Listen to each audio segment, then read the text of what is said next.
London east Yorkshire തീരത്ത് കപ്പലുകൾ കൂട്ടിയിടിച്ചു. വടക്കൻ കടലിൽ എണ്ണ ടാങ്കറും ചരക്ക് കപ്പലുമാണ് കൂട്ടിയിടിച്ചത്.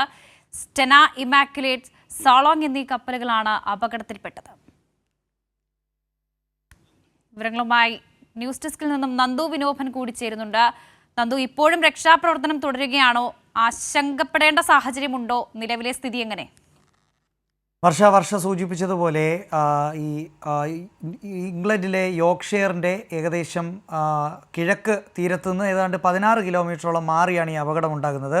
അപകടത്തിൽ ഈ അമേരിക്കൻ എണ്ണ ടാങ്കർ കപ്പലായ സ്റ്റെന ഇമാക്കുലേറ്റും ഒപ്പം തന്നെ പോർച്ചുഗീസ് ചരക്ക് കപ്പലുമായ സൊലോങ് ഇത് രണ്ടുമാണ് അപകടത്തിൽപ്പെടുന്നത്. ഇതിൽ ഏറ്റവും പ്രധാനപ്പെട്ട കാര്യം ഇപ്പോൾ 37 പേരെ കരയ്ക്ക് എത്തിച്ചു എന്നുള്ളതാണ്. അതിൽ പലർക്കും പൊള്ളലേറ്റിട്ടുണ്ട്, പലരുടെ നിലയും ഗുരുതരമാണ്.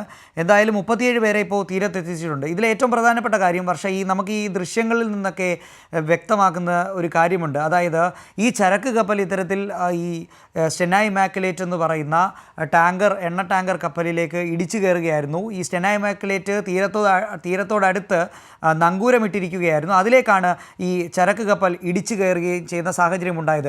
അപകടം ഉണ്ടായ ഉടൻ തന്നെ ഇരു കപ്പലുകളിലും തീപിടിക്കുന്ന സാഹചര്യമുണ്ടായി.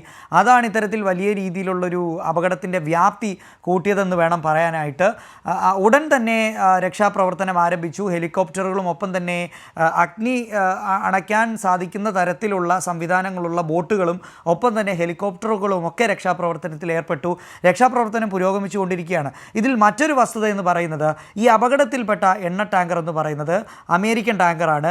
അമേരിക്കയിലെ ഡിപ്പാർട്ട്മെൻറ്റ് ഓഫ് ട്രാൻസ്പോർട്ടേഷനുമായി ബന്ധപ്പെട്ട് ടാങ്കർ സെക്യൂരിറ്റി പ്രോഗ്രാമിൽ ഈ പേര് ചേർക്കപ്പെട്ടിട്ടുള്ള അല്ലെങ്കിൽ ടാങ്കർ സെക്യൂരിറ്റി പ്രോഗ്രാമുമായി ബന്ധപ്പെട്ട് കടലിലേക്ക് പോകുന്ന 10 കപ്പലുകളിൽ ഒരു കപ്പലാണ് ഈ സ്റ്റെന ഇമാക്കുലേറ്റ് എന്ന് പറയുന്നത്. ഇതിൽ യുഎസിൻ്റെ മിലിറ്ററിക്ക് അടക്കം ആവശ്യമായ ദേശീയ സുരക്ഷയ്ക്ക് ആവശ്യമായ ജെറ്റ് ഫ്യൂലുമായി ബന്ധപ്പെട്ട് ഇത് യുഎസിലേക്ക് പോകുകയായിരുന്നു. ആ വഴിക്കാണ് അപകടം ഉണ്ടായത്.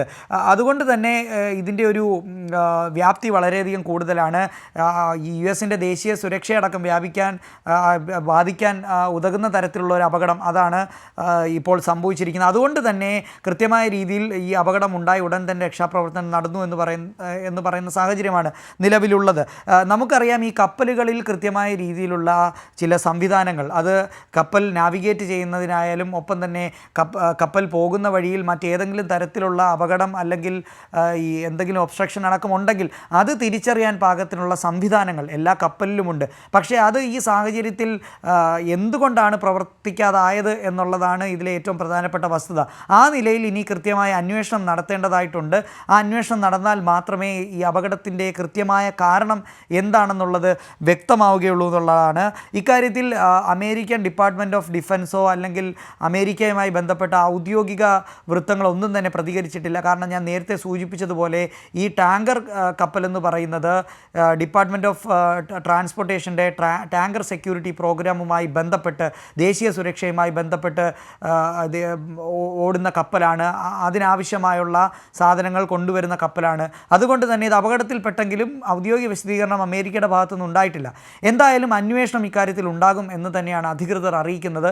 37 പേരെ ഇപ്പോൾ തീരത്തേക്ക് മാറ്റിയിട്ടുണ്ട്. പലർക്കും സാരമായ പൊള്ളലേറ്റിട്ടുണ്ട്. ആ നിലയിൽ അവർക്കുള്ള ഈ കൃത്യം ആശുപത്രിയിലേക്ക് മാറ്റിയിട്ടുണ്ട്. അവർക്കുള്ള മരുന്നുകളും മറ്റുമൊക്കെ ഇപ്പോൾ വേണ്ട ചികിത്സാ സംവിധാനങ്ങളെല്ലാം തന്നെ തീരത്തൊരുക്കിയിട്ടുണ്ടെന്നാണ് ഇപ്പോൾ ഒടുവിൽ ലഭിക്കുന്ന ഏറ്റവും പ്രധാനപ്പെട്ട വിവരം.